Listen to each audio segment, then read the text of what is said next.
All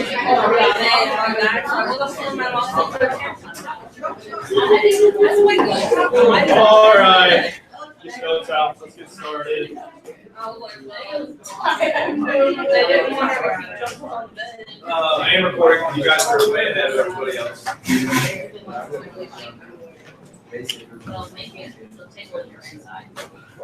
And we need just a class period to reflect on music too. We do need to stop and reflect for a second. How many of you know who Alan Rickman is? Yeah, I'm Charlie. Alan Rickman? No. Professor Severus Snape on the Harry Potter series died this morning. That dude was a gangster. Yeah, he was the original kind of tough villain in the movie Die Hard, 1989. Coincidentally, the movie my parents saw on the first date. Weird. All right. Yeah, Alan Rickman. My jaw still hurts from the Somebody give me an example of slander.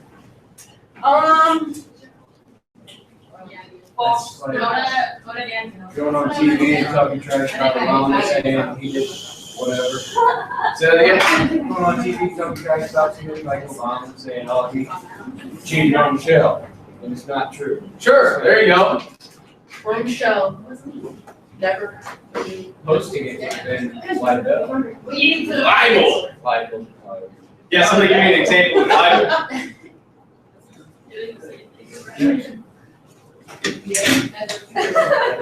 How? Like writing it down in the journal is libel.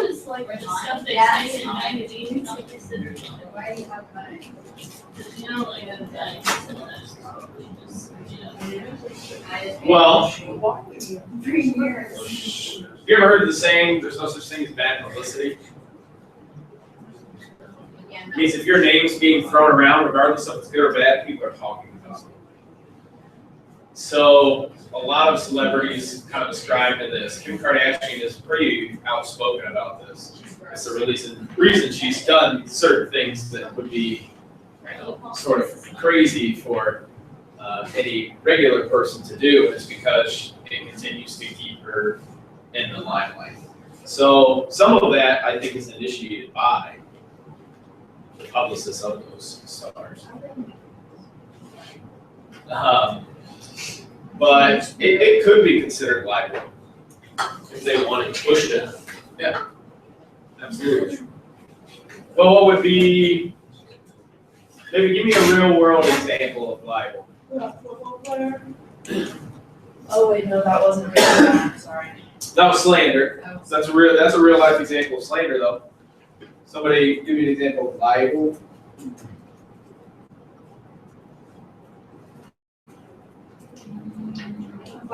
Like something you've seen, like. Okay. Yeah. If you write it down in the newspaper, open up a full page ad and say, so and so is going to bomb a school, or so and so is going to bomb a church, right? And that's in the newspaper. Is that libel? Yes. Sure. It's not. If your sole intention is to damage their reputation. You're not allowed to have freedom of speech or press if you are giving away military secrets or you're planning a violent overthrow. Even though that's how the United States started, we're not allowed to do it. All right? Which is what makes what's happening in Oregon What's that much happening in weird. Oregon? What is happening in Oregon? I don't know. There's a rural group, mostly farmers, who armed themselves and took over a federal building. What? I have a question. Okay? Now, let me ask you, now that we talked about the First Amendment a little bit, because this stuff really doesn't have anything to do with the Second Amendment. Are they allowed to peacefully protest? Yes. Are they allowed to assemble? Are they allowed to write a petition? Can they say they don't like what's happening? Yeah. Can they walk into a federal building with weapons and take it over? No, that's not part of our First Amendment, okay? That would be considered violent overthrow. It would also be a violation of a whole bunch of different things. Gun laws specifically, because you can't carry a gun on federal property unless you're allowed to by federal law. But they did. And their plan was to have control of it because what was happening in their area they didn't really like. That part of it hasn't been publicized, but one funny thing did happen 3 days ago now. It was on Monday.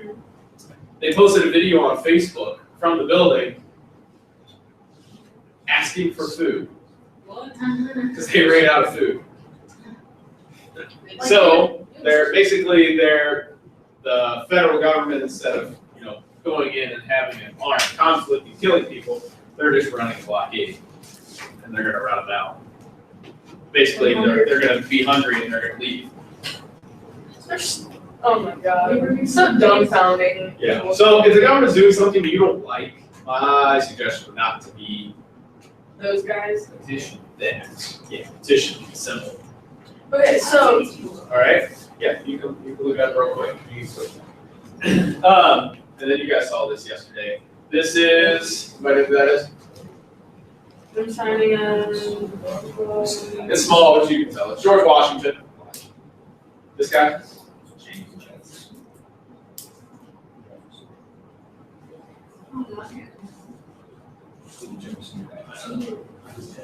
Could be Jefferson, could be Madison. I think it's Alexander Hamilton. But it says freedom of speech, except no yelling fire and moving theaters, which for some reason is the most common example of free, limited free speech. And permits. What do you need a permit for most of the time?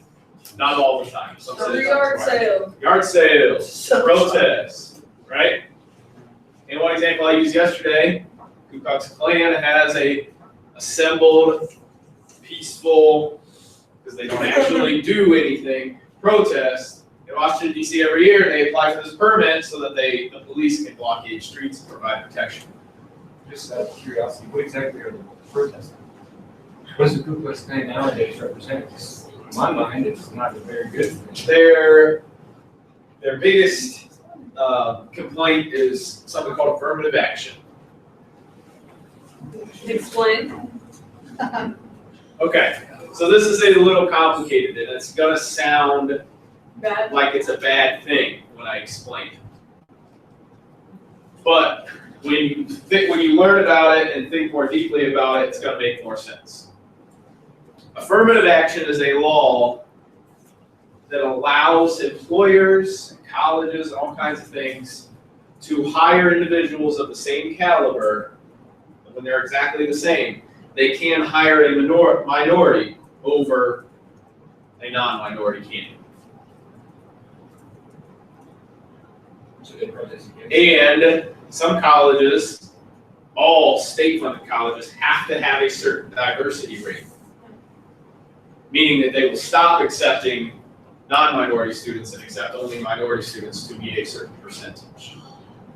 Okay? It sounds really bad, but the purpose of it is to expose everyone to different cultures and to give students that, because, and this is just a fact, minority students are more likely to be in poverty. It has nothing to do with it being in a minority, it just is. Okay, it's socioeconomic status, access to resources, this and that. So their achievements are less, but when they get to school, studies show that they achieve just at the same rate as non-minority students, they just haven't had the access to the same resources. So when it comes out, it's okay. And it served more of a purpose in the United States back in the 40s, 50s, 60s, 70s, even in the early 80s, when employers were still heavily discriminating against minority groups. Am I naive enough to think it still doesn't happen? No, it does. It does. Because people are always going to be mean and people are always going to be stupid, right? So it still happens. But to the extent, probably not. But that's why it exists. So the fact that the Ku Klux Klan is protesting it should say a lot, if that makes sense. If that type of group is protesting that law, they're doing it for a very specific reason. And in my opinion, it is so they can discriminate when they hire people. Or so that colleges can discriminate. Does that make sense? So who's protesting the law should say a lot. Because colleges aren't protesting it, right? there are no student protests. So think about that. All right? So permits. Permits aren't saying you're allowed to protest. They're saying, hey, let us prepare for your protest so we can protect you, type of deal. Okay? Any questions? We're finally done with the First Amendment. Now, the First Amendment is huge. Covers a lot of ground. Okay? So we spent a lot of time on it. These next few, not as big. They're very narrow in scope. All right? So Amendment 2, in the words of the Founding Fathers, was created to ensure security of the state. You don't need to write that second part out. A well-regulated militia being necessary to the security of a free state, the right of the people to keep and bear arms shall not be infringed. So let's break it down. What is a militia? An organized, like, Yeah, and it doesn't necessarily have to be an organized army. It's basically an army that is designed to protect a certain area. The Ohio National Guard would be the Ohio Militia if we didn't change the name. Okay?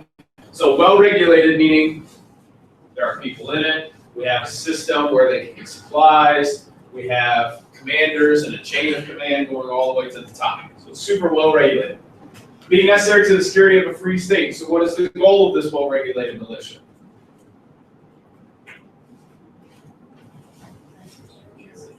Security of their state. Does this say to go on the offensive and take territory?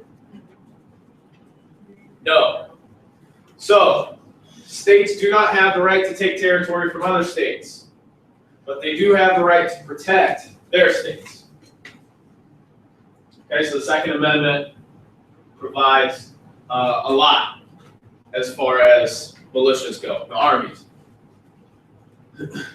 And the right of the people to keep and bear arms shall not be infringed.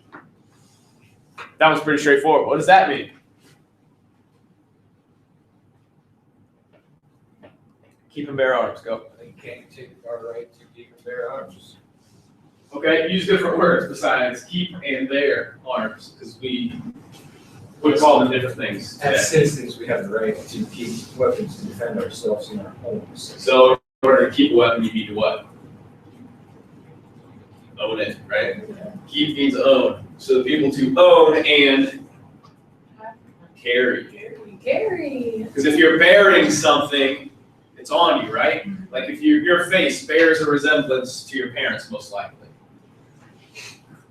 The clothes you wear bear a resemblance on how much money you make. Does that make sense?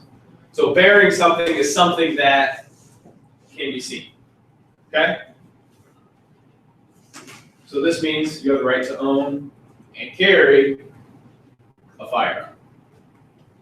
Now let's talk about this for a second. Does everybody have the right to own and carry a firearm?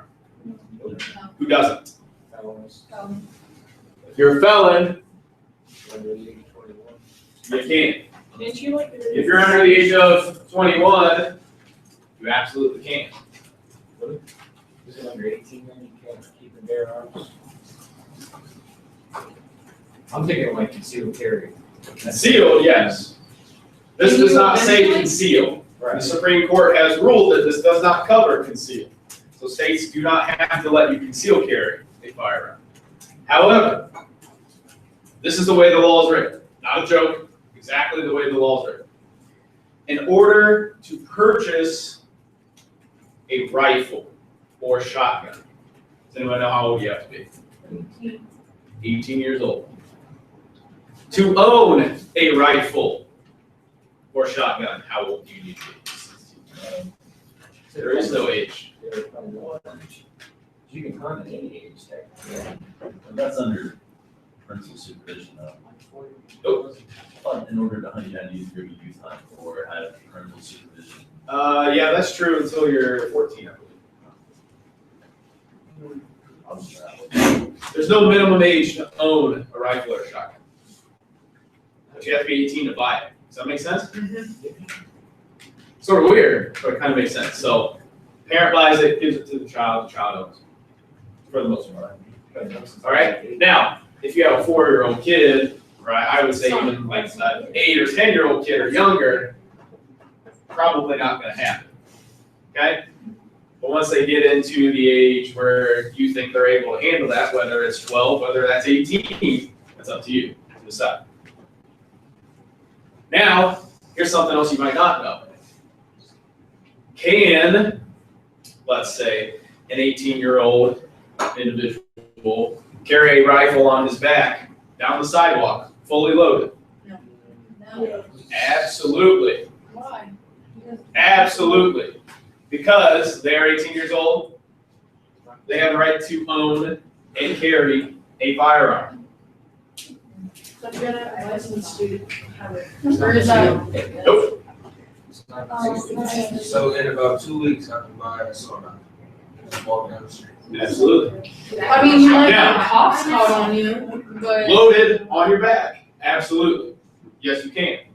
As soon as that weapon goes into your hands, best of luck to you. Okay? Inducing panic, all kinds of stuff.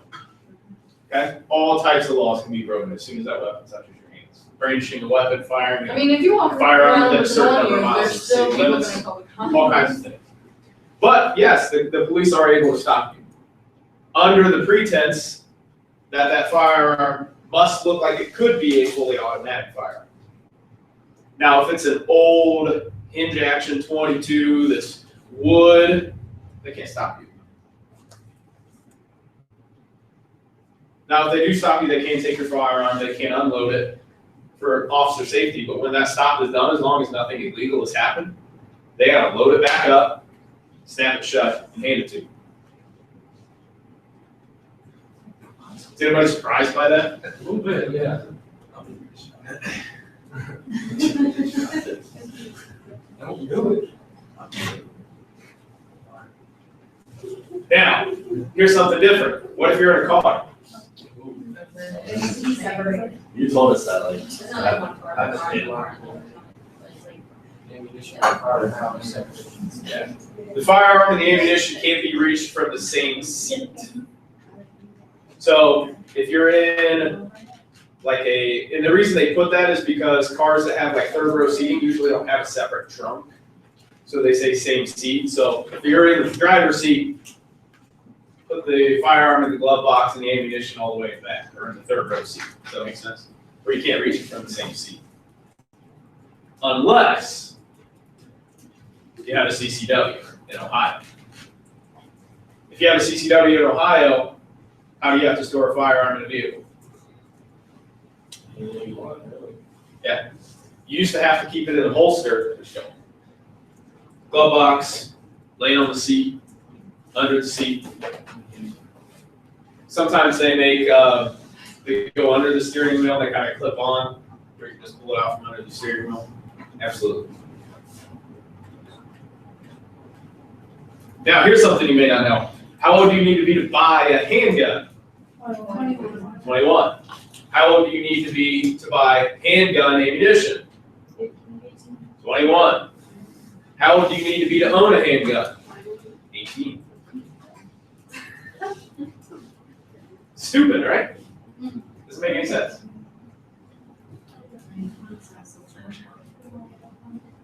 Yeah, 18. Can you carry a handgun at 18? Fully loaded. Yeah. I wouldn't say. You're guessing now. No. I would say, yeah, you said you only have to be 18 to own it. In some cases, Caleb's right.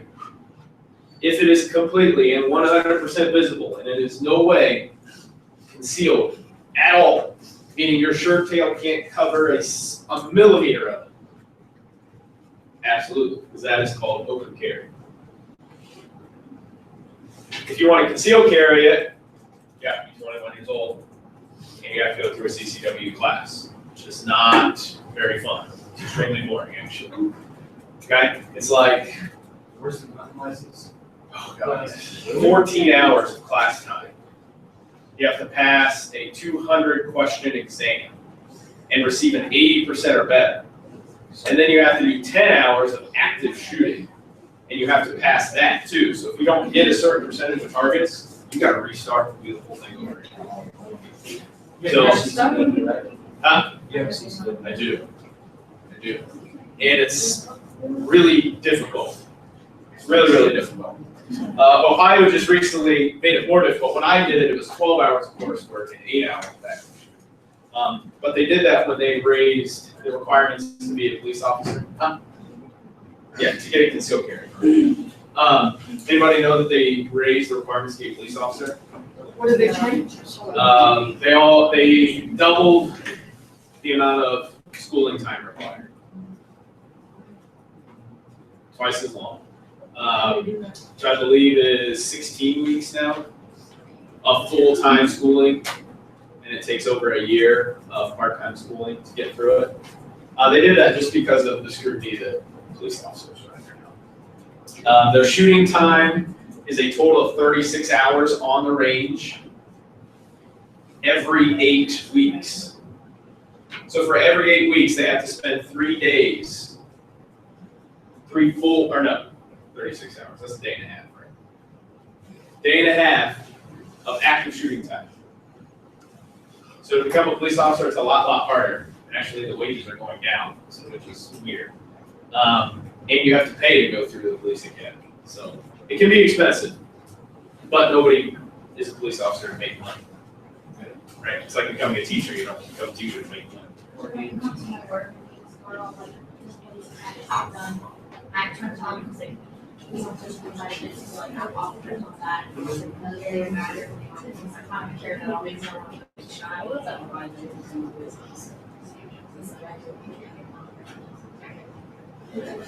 Yeah. What else? All right.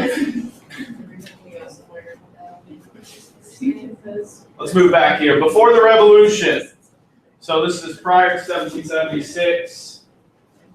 The British tried to take away weapons from colonial militia.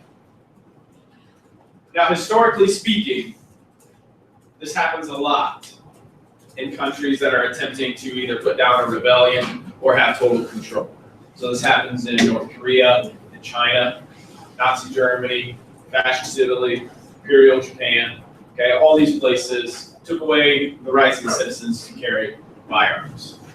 Okay? Britain tried to do this, so the United States, as a new country,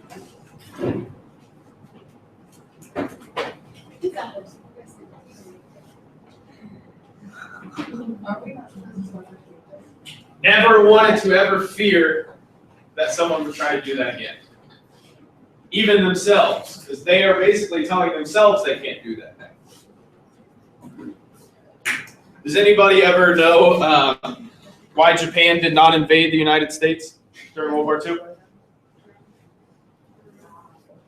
According to Foreign Minister of Imperial Japan, stated, we don't want to invade the United States because behind every door is a loaded gun. It's true. At the time, it was more so true than it is now, even though gun sales aren't going down. So they didn't invade because we had firearms, right? They didn't invade the U.S. Not their citizens. Their citizens were allowed to in a period of Japan. Yeah, Matt. I'm trying to get too off topic. As long as you're trying to control ammunition, still trying to regulate that. Ammunition can't be regulated. Ammunition is not in the Second Amendment. So it's crazy. It can be. President Obama is not allowed to regulate it, but. Delegates. Does everybody know what an executive order is? Okay, an executive order is not a law. An executive order is basically a clarification of a law that already exists that allows the president to better carry out that law. Does that make sense? Yeah. Like reiteration. Yeah, that's what it is.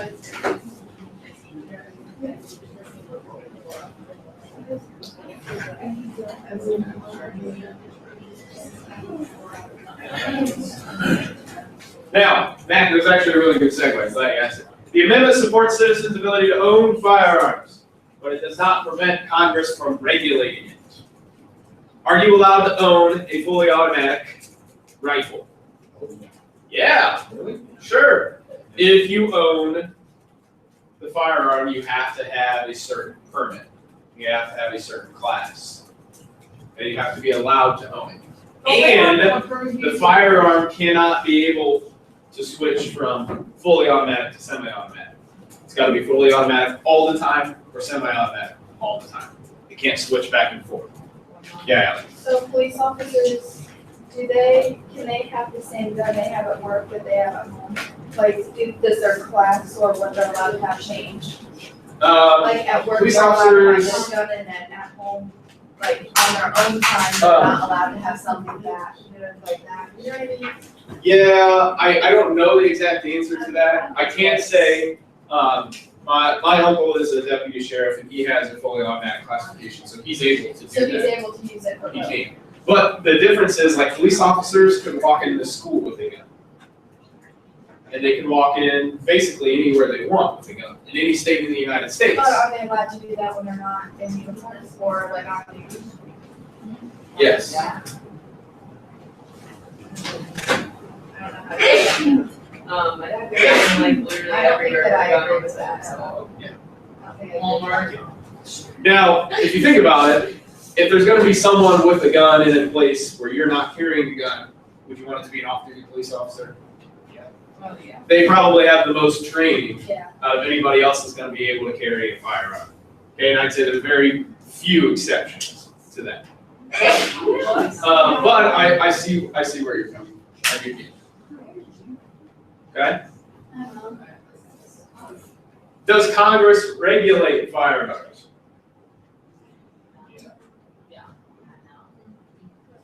It's a- Sure. it's not permitted. Can they regulate the ammunition that goes along with it? Sure, for a while, I don't believe it's still there. But you could only buy a certain amount of ammunition a day. So if you bought the ammunition, you swiped your ID, the magnetic strip on your ID, you were allowed to have 2 boxes of handgun ammunition a day. Any caliber. Stores do that as well, only because they would run out of ammunition. They wouldn't be able to sell it to them. For a while, it was hard to even find it.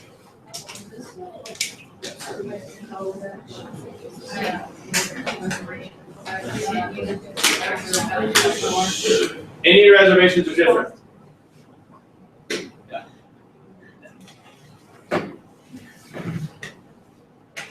Somebody asked why can't rifles be able to switch from fully automatic to semi-automatic? Yeah. It is because you can't differentiate. Because there are firearms that are semi-automatic and firearms that are fully automatic that look exactly the same, have the exact same mechanics. So you can't be able to switch back and forth because one requires a super high class permit, the other you just have to be 18 years old. So they don't want somebody buying semi-automatic and saying, oh yeah, it's semi-automatic, showing it, and then flipping the switch and You having an can illegal buy firearm. it. Very illegal, extremely illegal.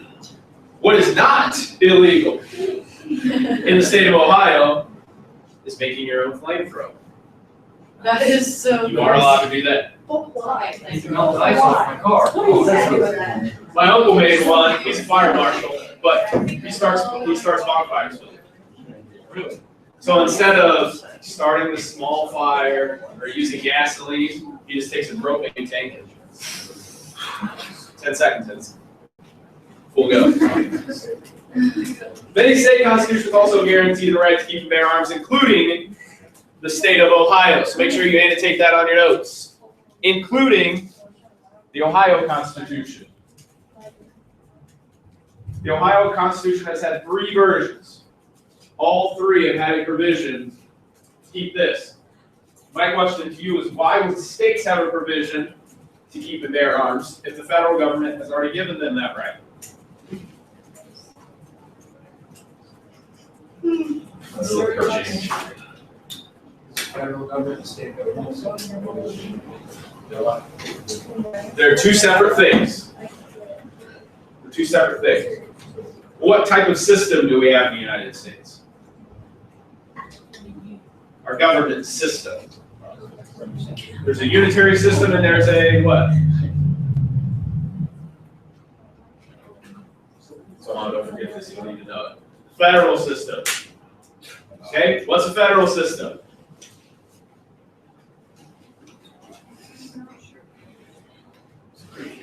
The federal system is from chapter 2, section 3. What section is this?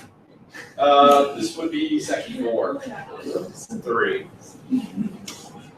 Okay, federal system. There's the national government, and then there's the state government, and they operate together, side by side.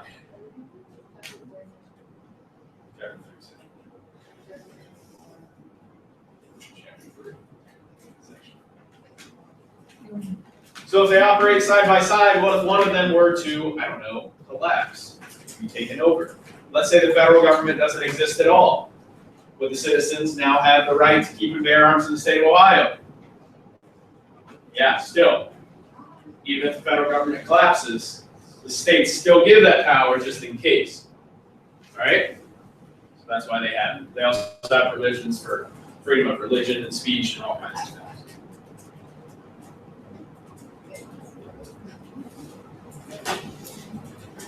All right. Amendment number 3. This one's pretty straightforward.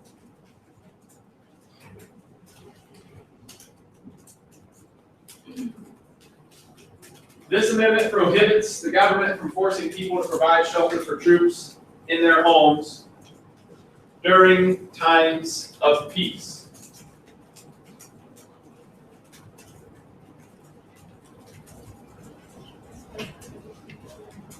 That can be overridden by martial law, right? During times of war. Now, let's say we are in war. There's an active conflict going on American soil. Can the government order troops in your home?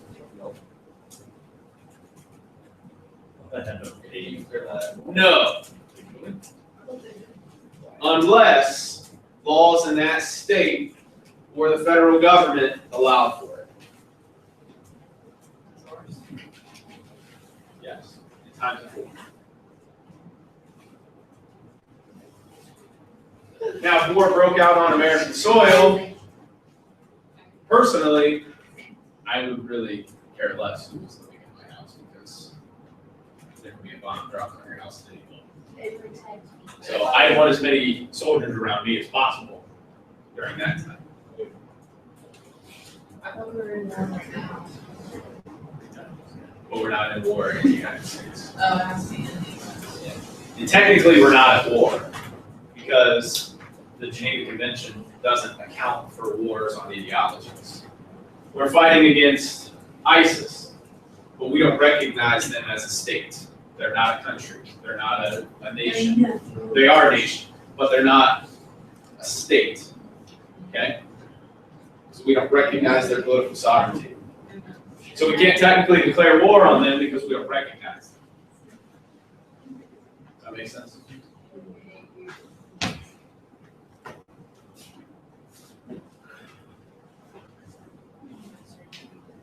Any questions over amendment number 3?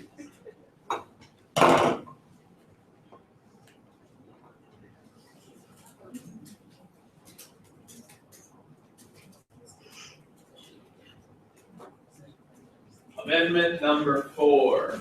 Before we get started, what is amendment number 4? We're going to probably talk about this one for a while. Search and seizure. Illegal search and seizure. What do you have to allow police officers to do? What do you not have to allow them to do? If they have a search warrant, they can. If they have a search warrant, absolutely. But if they don't, they can't just come knock on your door and say, They can. And that's why it's going to take a while to get through.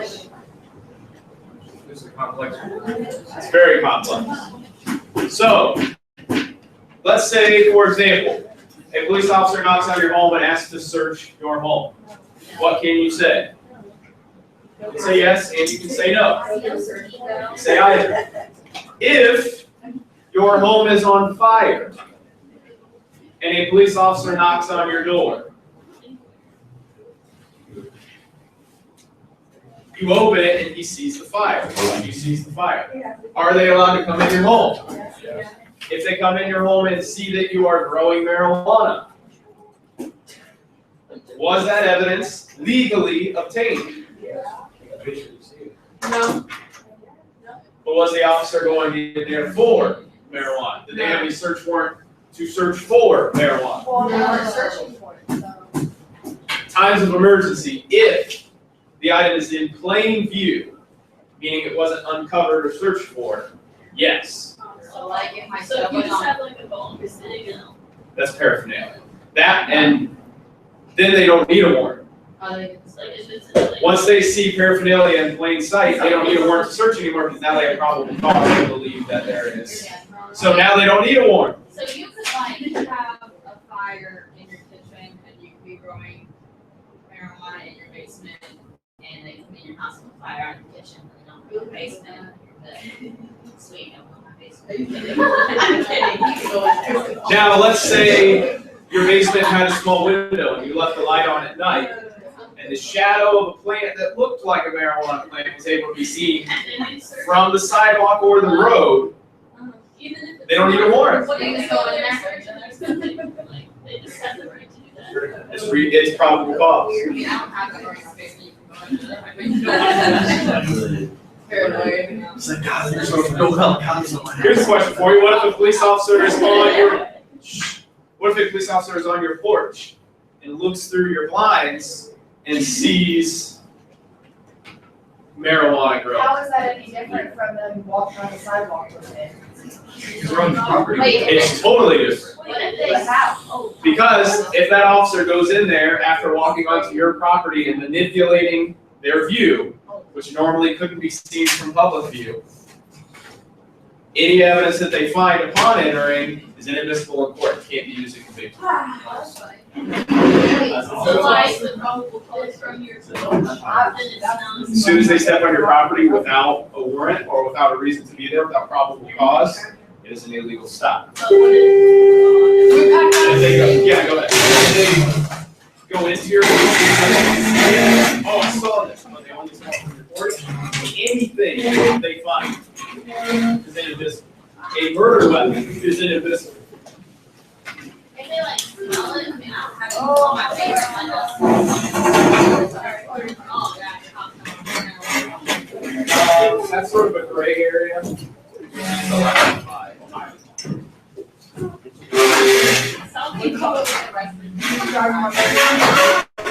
It's just like if an individual has bloodshot eyes, it's sort of funny, that's reasonable suspicion to stop and search it. But upon the search, they don't find anything drug-related, they don't find anything illegal.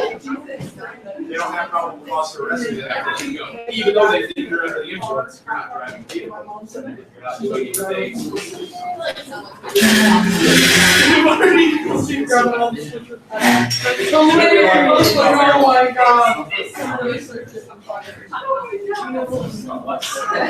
Talk about weed. Yeah, Yeah, what is that? Well, I got in trouble. No, it used to be- They didn't take away my. They canceled it. It wasn't very successful, but it actually ran, right? It's on Netflix. I know, but it used to be on like 7 or 8 years ago. Yeah, I'm pretty sure, and then now it's really like. Kind of like the X-Files, making a comeback. I'll end up in this. Yeah, I do. Maybe that's where So you're going to Miss Graber first for what? For, I'm going with her. And then the counselor,